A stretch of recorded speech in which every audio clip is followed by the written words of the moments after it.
Hey folks, this is Ben Yussel. Just a quick video here. I need to mention some stuff here that before we get into music stuff here soon. So, I understand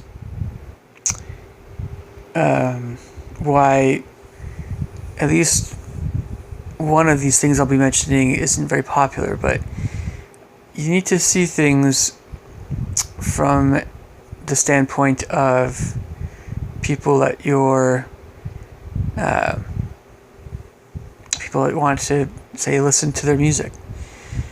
So I need to mention this at the outset, and I'll get to the other stuff in this video. But when I start some videos on music, one of the series is going to be about how music works. And if you go through it step by step, you can ask questions, you should be able to get to the point, at some point, where you can start writing your own music.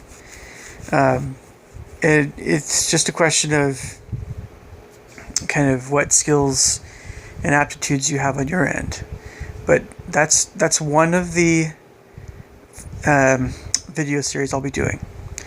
Okay, the other one is going to have samples of my music, not full pieces. Okay, but I would like it very much if you could buy those full pieces. That will be very inexpensive. I promise it will be.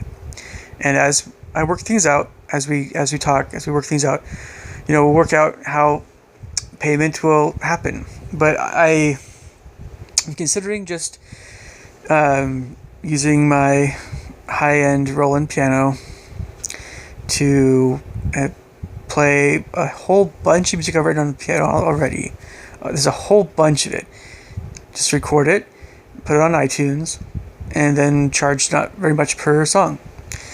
That way, if you wanted to buy a piece, you could get it right there on iTunes, and we wouldn't have to fiddle with, the whole payment thing, right? That can get kind of anyway. So that's definitely probably my top option there, how we might do that.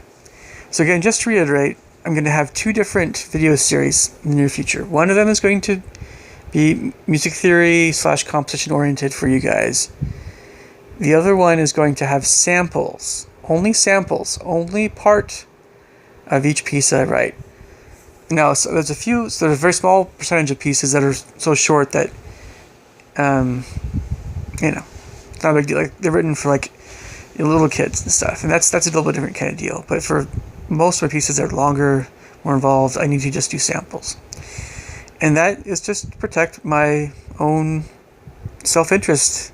I need to make money just like everybody else. And if I ever make any exceptions to that, it needs to be someone that I already know very, very well, in real life, or just have had a lot of communication with over time. So that's an option possibly for you guys. But, just know that since this is my main skill in life, is composition and things like that, and teaching and horn, I should probably be looking at this kind of thing. So I know you can always request a free song, all right, and I reserve the right to say yay or nay. But I understand if you guys want free stuff. I know I like free stuff too. It's all good. I understand. Okay, so aside from that, I wanted to mention some of these thoughts in passing. So I don't know if you guys have ever been to one of these stores that sells a whole bunch of bumper stickers and for your car, and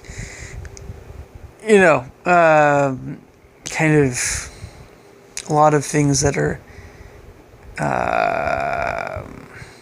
anti-establishment or whatever. A lot of very defiant kinds of things, right? I don't know if you guys have ever been to one of these stores. Now, of course, in Seattle, I know.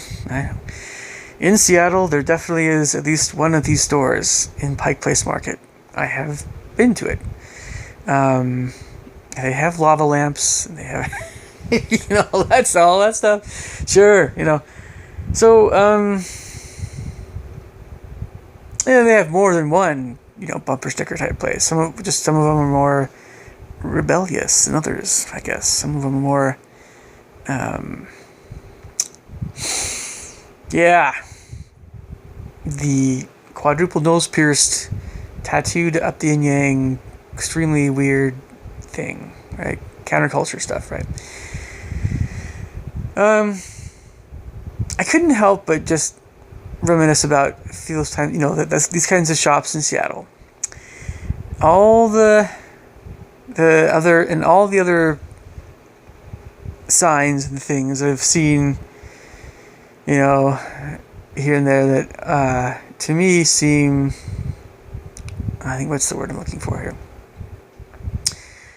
They grab your eye and they make you feel like if you're not with them, you're against them, right? These kinds of signs.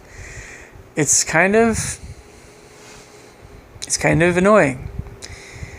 There's a house that's not too far from me that has a sign that I always go past, and I know why they put it there. I think without even talking to them. And the funniest thing is, in a way, I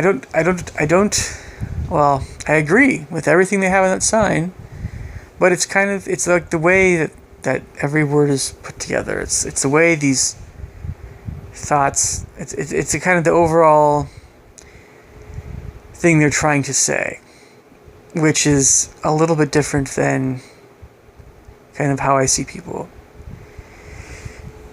This sign, which again, it's completely benign, it's fine to have, it's rainbow colored. Part of the sign says, here we go, Black Lives Matter, and then a whole bunch of other stuff that it really is obviously very liberal, and that's fine. But it's very apparent as folks in this house are more liberal than Hillary Clinton, right? Probably, everything you can think of. I mean, each their own. But the thing is when you have these signs and you have these bumper stickers that, in some cases, entirely cover your car, and you wear clothing that attracts attention to you as being counterculture, whatever name you want to ascribe to having tons and tons of beads and bracelets all over you and Jamaican colors and the red dreadlocks and the beads and everything. I've noticed something about lose my train of thought. I've noticed something about all this stuff, regardless of how colorful it is, regardless of whatever. It's also why people compare sometimes liberals to vegans. Let's be honest, and it depends on the person. Absolutely, I completely understand this. There are so many people out there that are doing this stuff that are they're great people. I know this personally. It's not everything, but it's the folks that kind of they kind of want to get a loudspeaker and just shout all day about whatever they believe. That's also understandable, actually. It's just that it does sound kind of vain. It feels vain and a little bit judgmental and a little bit self-important, self-righteous. I've been told before by a lady I know well, my church, that some liberals, as a minority, are very much this way. They're very self-centered, self-righteous. They only see things from their perspective. But many other liberals, of course, are very different than this. This is common knowledge. But it's this smaller percentage that gives every bad light. Someone could say the same thing about conservatives, but trust me, there are conservatives that I actually have very little in common with. It's just true. Someone could say something right back at the left. I guess it's just, maybe we should be using different. Maybe we should be using different terminologies here. Maybe we should have more divisions of folks. And yeah, there's something to that. But just maybe, I mean, I like very beautiful colors. I like lots of beads and things. That's all very beautiful and nice. And I don't like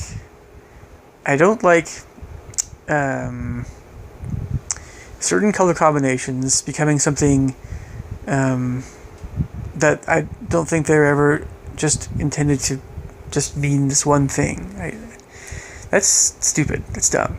And I'm not even an art major, and I feel this way. How do you think a lot of people that are really into art and color and stuff, how do you think they feel about those things? I don't know. People that think in color all the time, about colorful things all the time. That's their whole world, I make the jump, of course, from music to art, my own mind, Again, I guess, you see rainbows everywhere, and you're kind of, you feel like you're,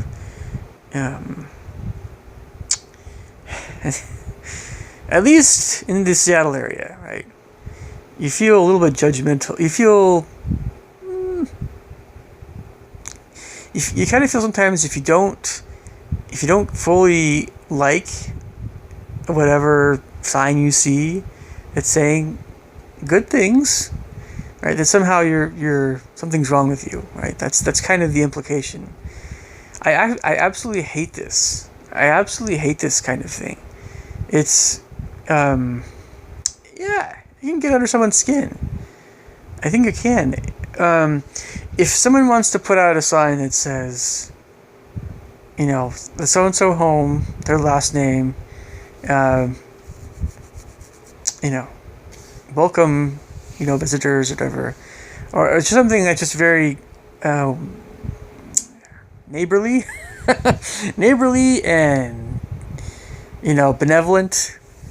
Absolutely, you can have like that Swedish Willkommen thing. That's always awesome to see. Or in the Southwest in New Mexico, people hung peppers from the doors, dried peppers, in Albuquerque and stuff. That's whatever you want to do. That's all that stuff is just fine to do.